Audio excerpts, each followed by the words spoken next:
This podcast is brought to you by WorkL, a platform helping people get happier at work. Find out more at workl.co. Work happier. So it took me 3 months to go blind. So I would pick up a book and be able to read it, and then a week later pick up the book and not be able to read it, and then, a week later not be able to find the book.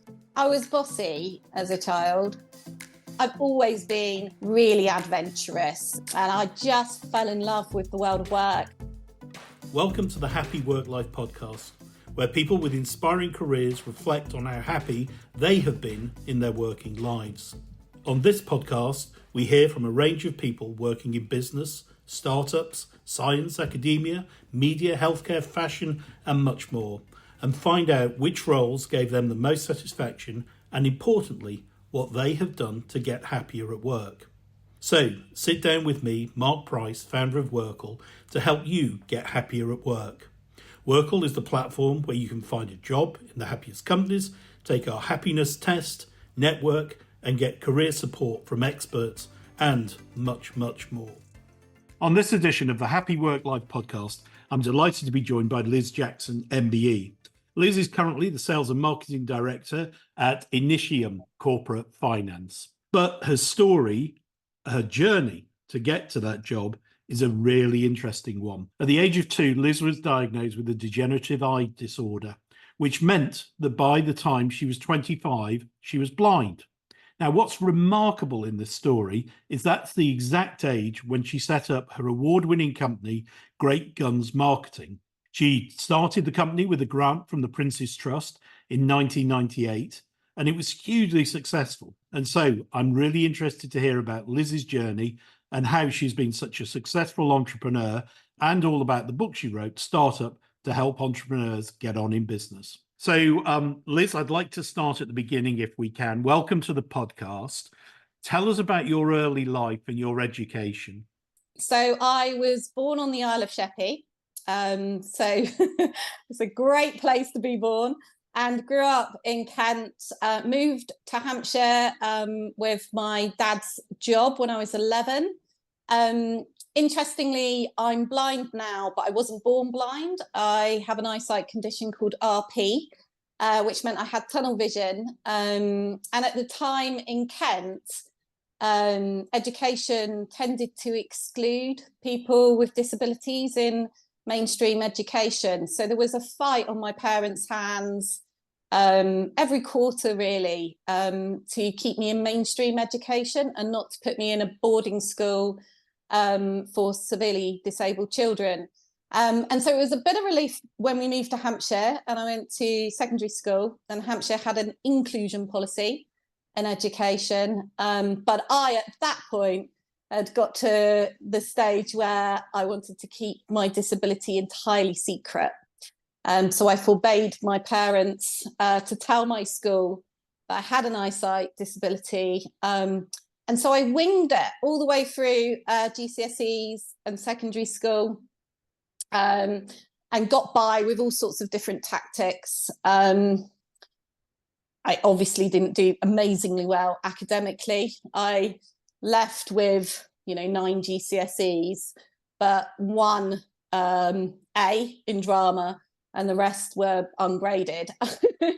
So how did you manage to do that, Liz? How did you keep that quiet? Because I'm sure you couldn't have looked at the blackboard or the whiteboard or whatever boards they had.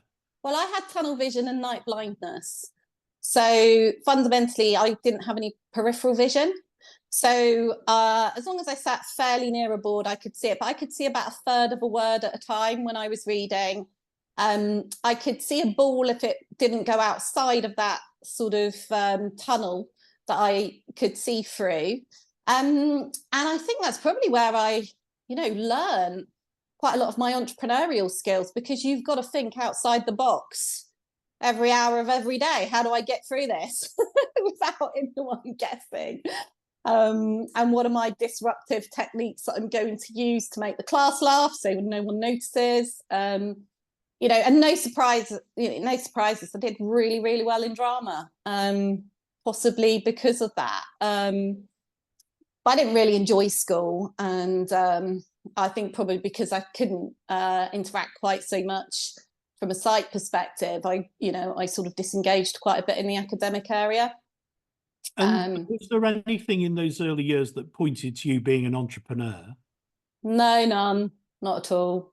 Apart from the fact I get excited and passionate about ideas and tended to give lots of things a go. So, I'd watch a program on wild camping and then decide that me and my mates were all going to go and sleep next to the stream that night without any planning. It was just something we were going to do. So I've always been really adventurous and a bit of a fire starter in that regard. And as you kind of went through those early years, did you have any idea about what you wanted to do as a job? I had no idea. I'd done some work experience, which my dad kindly organised. He worked for a brilliant tech company, and I was able to go in for a week or so and make lots of men coffee, which I wasn't that excited about. I'd gone through ideas. I wanted to be a zookeeper when I was 8. I had no idea what I wanted to do. I had no idea what the world of work was like. I hated the idea of a desk job. So absolutely no idea what I wanted to do all the way through school. Tell us then about your first job. So you were at school, you didn't particularly enjoy it. Obviously, the academic side was incredibly difficult for you with your eyesight. So how did you get your first job? And tell us about the first job and tell us about your coping strategies there, because you're going to become more exposed, aren't you? Yeah. So I got my first job through an apprenticeship. I don't know if you remember an initiative called YTS, but that's how I got my first job. And my college recommended it because I didn't know what I wanted to do. I went to college to do retakes, basically just didn't turn up very much. And so they called my parents, got me in and said, you need to get a job because academia isn't the right route.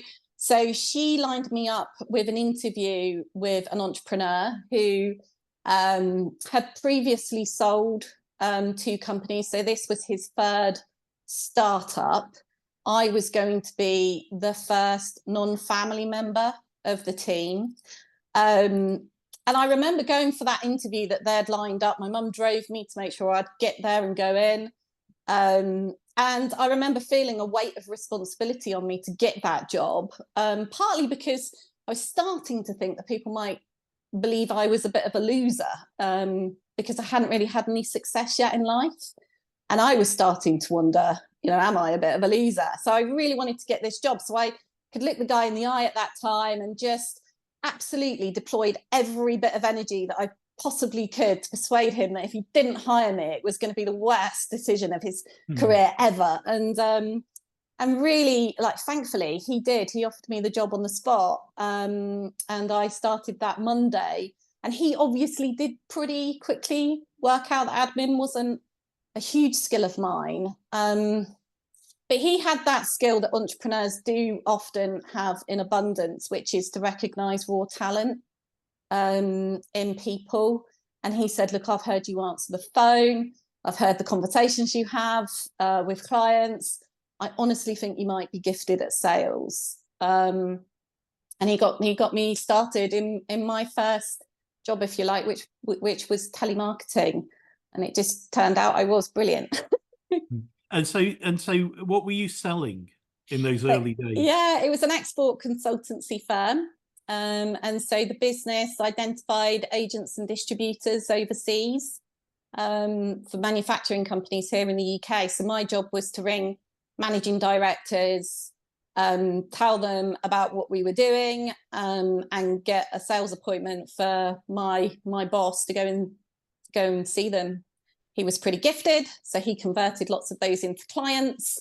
And after a while, he said, look, can you go and find some other people like you who can make sales appointments? And then I led the team. And then a few years after that, he asked me to go into North America and set up our sales operation over there. And I just fell in love with the world of work. And he just showed me how exciting work was, how building businesses just gave me so much satisfaction. The thrill of winning, winning and winning again and competing and winning. I just absolutely fell in love with all of it. And for those people out there who are thinking that they might want to go into a sales career, tell me about the skills that you had that made you successful so that they understand what they will need to have to be successful. Character, I think resilience. Sales always has more failure than success in it, even for the best person in the job. You'll always fail more. Because even if you've got a 1 in 3 conversion rate, you've lost 2 to everyone you win. So you've got to be pretty resilient, and I think, being comfortable in your own skin, and being just really diligent in learning loads about what you do and how you can help and who you want to sell to, because you do become an advisor. So I think you've just got to be really naturally inquisitive. And I also think it really doesn't hurt to be, quite funny. People buy from people they trust, respect, can learn from and like. And so those are the kind of characteristics that, I look for in people when we recruit them. But there's just a real love for what you do, I think. People can, they buy into visions when someone's got a vision, and they believe in something. If you don't believe in what you're doing, then you can't really persuade someone else to get on board. So you've got to be wholehearted in your pursuit of what you're doing, I think. And for those people listening to this podcast who are actually in sales, but perhaps struggling a bit, what tips would you give them? What tips do you give somebody to be a great salesperson? For me, it's about relationships. So, I have a tendency to help first. So I'll often give away time and ideas in order to build a relationship.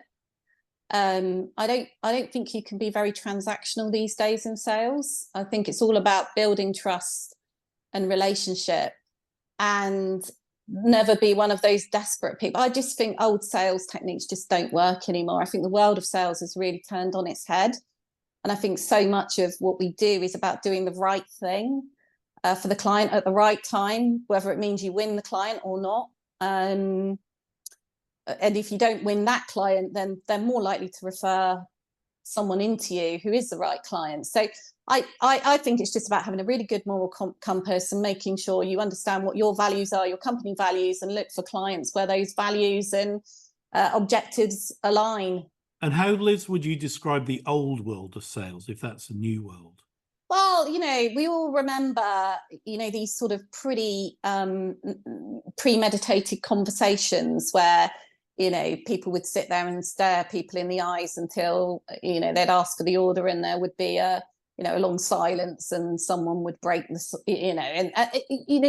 pretty awful things where double glazing people would camp on people's front lawns. I just think that whole world as well of doing the numbers, if you make 100 phone calls, one person will say yes.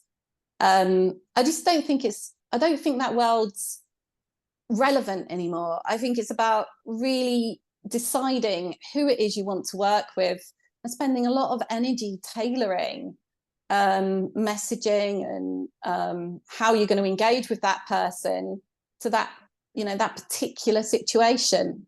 So it's much more thought that goes into each initiative, as opposed to just throwing mud at the wall. And let's just talk about your next step then, because you started with BCMS. You were obviously clearly really successful, but you decided that you wanted to work for yourself. So why did you decide that? What turned you from being an employee, a very successful employee in a fast-growing business? And as you said, you did all sorts of super things, setting up new telephone centers in the UK, in America. You were clearly on a fantastic trajectory, but all of a sudden, or I don't know if it was all of a sudden, you decided that you wanted to work for yourself. How did that happen? Just didn't want to climb the career ladder. I just wanted to be the boss. I didn't want to sort of work my way up. I wanted to be the CEO. And so I felt that the quickest way to accelerate that was to start my own company. I also saw a gap. I outsourced a lot of our marketing initiatives, and I was pretty disappointed with a lot of the agencies that we used. And I thought I could do a better job. And so really the seed of the idea came from those two wants, if you like. And did you have that in your I know we've talked a little about your childhood, but was there anything there that always made you want to be the boss, the one in charge, the one in control? I was bossy as a child, and I'm one of four, so I'm the oldest. And like I said, if I came up with an idea that we were going to go wild camping, we were going wild camping that night. And so I was always the one who, suggested the ideas and things. But that's probably it, really, in terms of entrepreneurship. Okay, so you're doing really well in your current business. You've seen a gap in the market. You've decided you want to work for yourself and press on. And then the next thing you need some money to do that. So tell us about the Prince's Trust and going there and how they helped. Yeah, so I went to the bank first, which was really depressing. But they did allow me to open a business bank account. And I also went to see my then boss and said, look, I'm thinking of starting my own business. What do you think? And I mean, what a wonderful, gracious, incredible entrepreneur. He just turned around and said, Liz, do it. You'll be brilliant and we'll be your first client. So I had the confidence that I was going to have some revenue as well. So then I went to the Prince's Trust, which was a recommendation from the bank manager. And that was a bit like Dragon's Den, but really super kind and supportive. But also pretty, it was in depth. They don't just give money away to anyone. They do. They're responsible in their giving. And so I had a business plan that I needed to present, and they gave me a lot of confidence because they loaned me the maximum they could, which was 4,000, and they gave me a grant of 1,000. So I was able to start the business with £5,000. And when you look back at that time, what are your fondest memories, and what are the things that make you now go, oh, that was a bit scary at the time? I can't even remember. I think probably it was in the end of the first year when we ended up having to move from a garage, because I'd filled a garage with 8 people, and we were at capacity. And also I found out you're not allowed to run a business from home unless you have planning permission. So the council told me I needed to shut it or move it. And I think it was the first time I took commercial premises, because the hike, in outgoing costs were huge compared to the situation I was currently in. So I think that was probably one of the scariest things. I think the fondest things were just building a team in those early days. It was just, super fun, just so fun. Working with sales and marketing people, it's always super fun. Just having objectives and goals and hitting them and celebrating with the team when we had hit them and finding new and creative ways of celebrating. It was just great. I really loved it. And it was at that time, Liz, you lost your sight. Yeah. So what happened with that? How did that impact you? So I would pick up a book one day and be able to read it, and then a week later pick up the book and not be able to read it, and then a week later not be able to find the book. So it took me 3 months to go blind, to lose my sight entirely. I'm in the 3% of blind people who can't see anything, so I don't have any sight at all. Honestly, just fallen in love and met the man of my dreams. I was running this super exciting business. For me, it was just about finding ways to deal with it. I also have a faith, and so I have a practice of being full of gratitude every morning for this charmed life that I was living and continue to live. It really didn't have much of an impact on me. In fact, I think it was a huge help to the business because, you know, my focus and my gifting has always been selling, winning clients, looking after clients, recruiting great people, and investing my time in, you know, turning them into a really high performing team. That's what gets my motor running. It's what I'm really good at. I never, ever was going to be good at a VAT return or paying the salaries or choosing a server. So I outsourced all of that stuff the minute I went blind. I didn't even attempt to do it.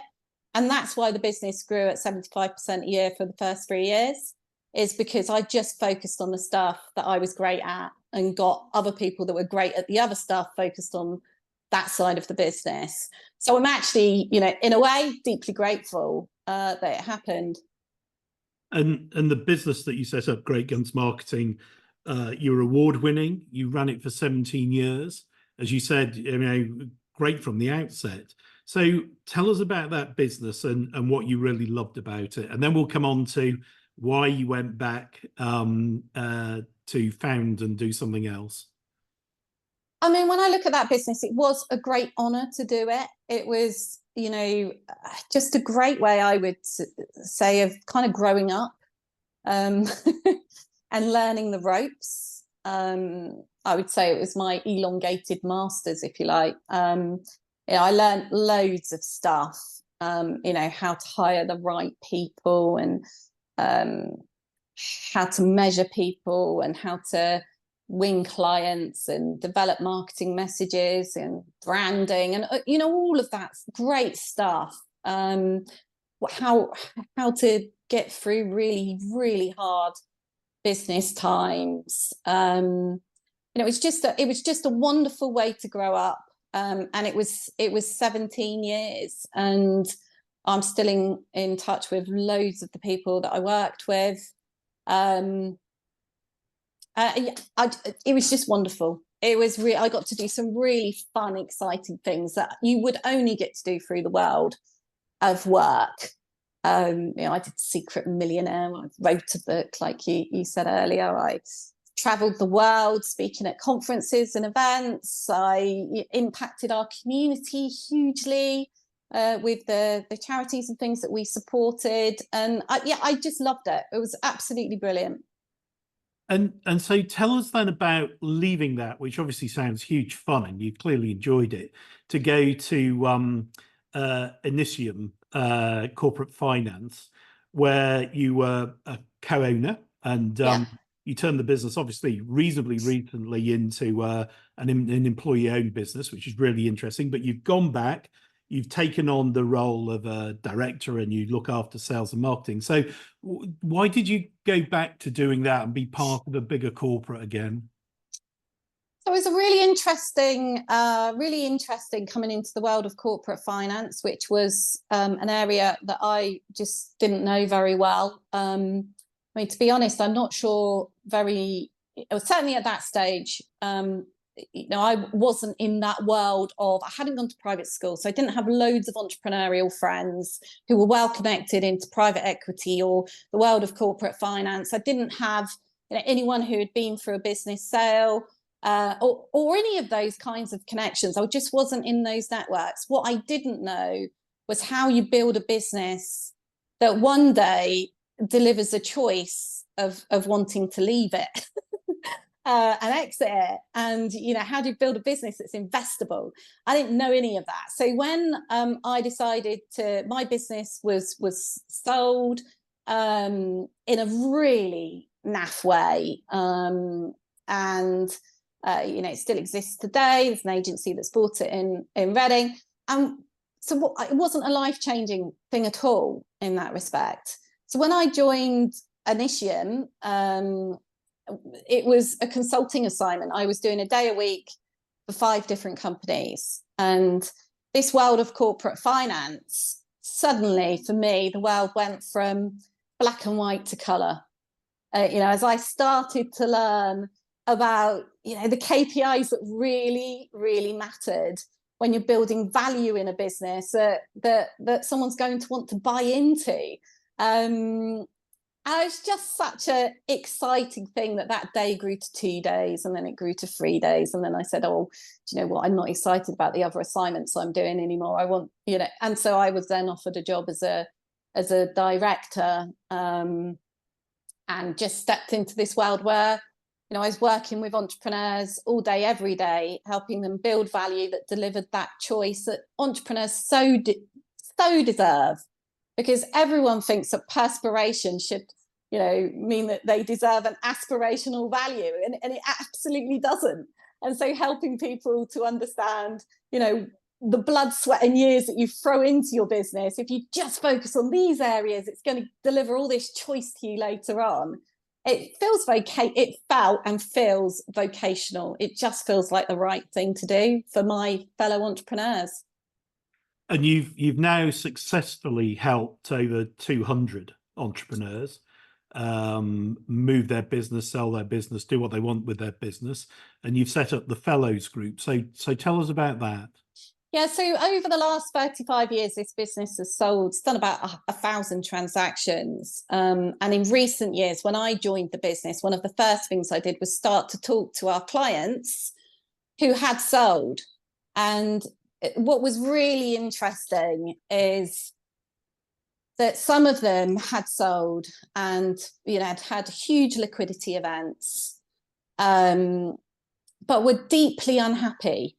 And a lot of that was to do with the fact that actually what it turned out was a lot of their identity was in the business that they ran. Their DNA was running through that business. And so, they'd loved being responsible for the 150 people that, they paid every month. And then suddenly none of that was there anymore. And they had the horror of introducing themselves at a dinner party as retired. And I was starting to meet some of our, we call them fellows. That network's 250 now, that have joined that network. And what it's all about is purpose beyond the sale, and particularly impact beyond the deal, that really matters to us and them. And many, once you've had a liquidity, event, and you are still wildly talented, and you're brilliant at this, creative gift of starting something from absolutely nothing and scaling it.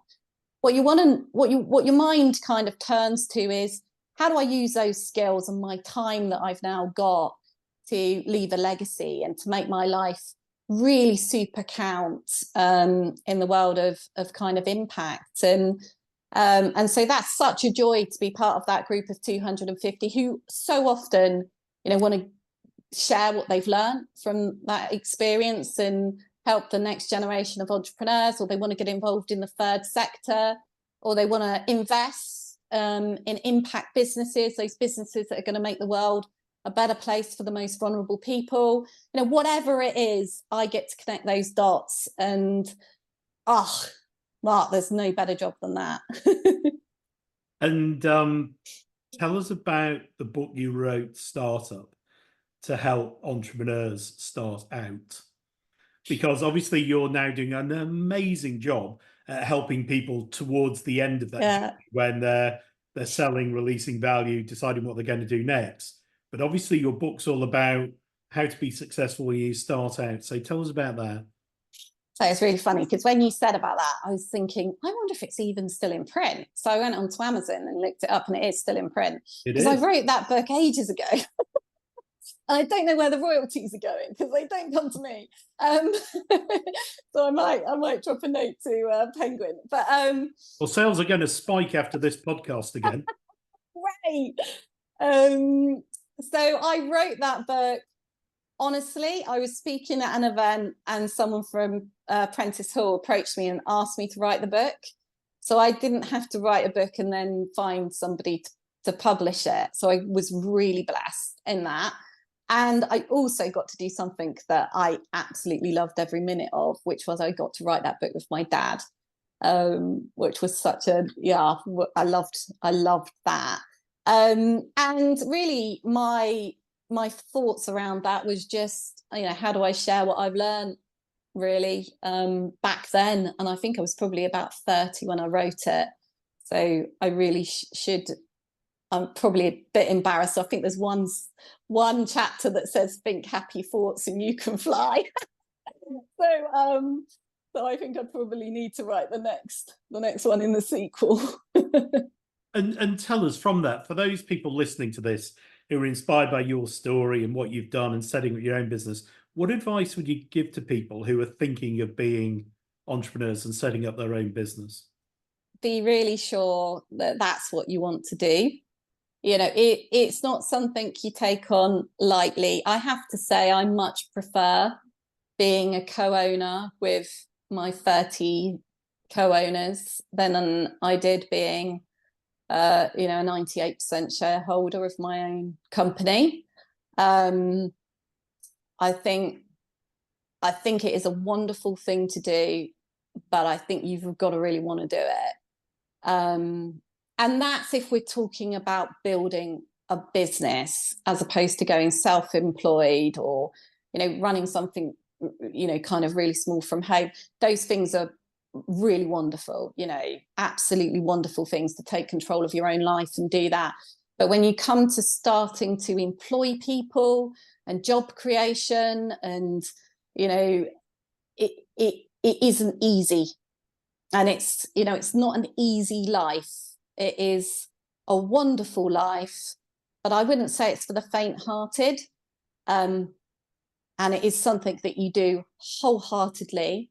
And I have dedicated my whole life practically to learning about being an entrepreneur.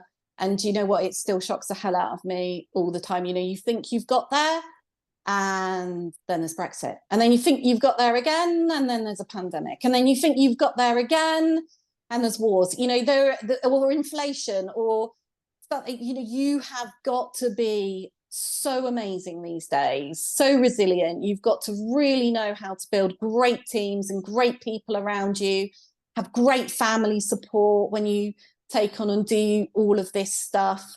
I mean, I have got so much respect for the people in our country who take on that role and do that. They're special people, really super special people.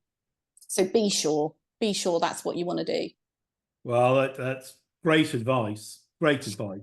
And tell us about the future for you. What are your plans going forward? Because I mean, we haven't really touched on employee engagement, have we, in terms of employee ownership? So that's now 30 people, and you were saying you love that.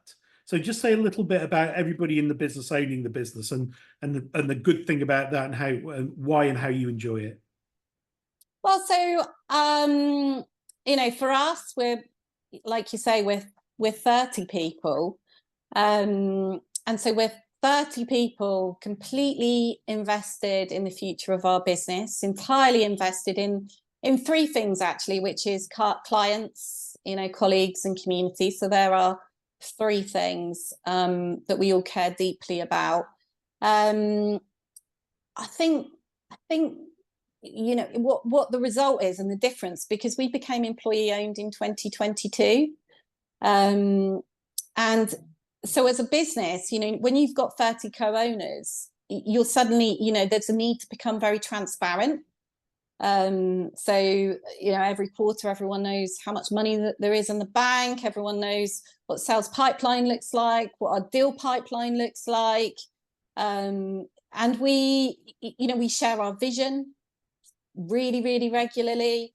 We share our scorecard and our KPIs, so everyone knows how we're performing against that. And actually, we've all got ownership of the future and can all impact the direction of the business. And it's amazing. Our employee NPS is 79.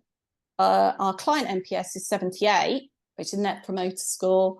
Best place to work with the Sunday Times. And I think all of that is just because it's ours. This is our company, and it's up to us where we end up. And that's real shared ownership. And when you've got a group of people that are all super talented, all rowing in the same direction towards a shared goal, there isn't there aren't many things you can do better in life, is there? No. And in terms of the future, Liz, just talk a little about your thoughts and plans for the future. Well, so our goal is to become the most impactful corporate finance advisor. So we've made a commitment that 30% of the money we make will be invested in impact. So whether that's charities or investing in those businesses that, will change the world, that's our focus, and doing that with and through our fellows as well. So our clients post-deal. That's our future. So that's what we're working towards, is how can we as a fairly small business have a global impact and make sure that we do our bit. We've all got kids, lots of us have got children here, and most of us really care deeply about the legacy we leave behind being better for our future, being good for our country. So that's our future. Most impactful corporate finance advisor. Well, it's an inspirational story, Liz, and it's been a huge pleasure chatting to you on this edition of the podcast. And I wish you and all of your co-owners every success in the future. Thank you. Thanks, Mark. To listen to more episodes and find out how to get happy in your working life, head to WorkL.co. Work happier.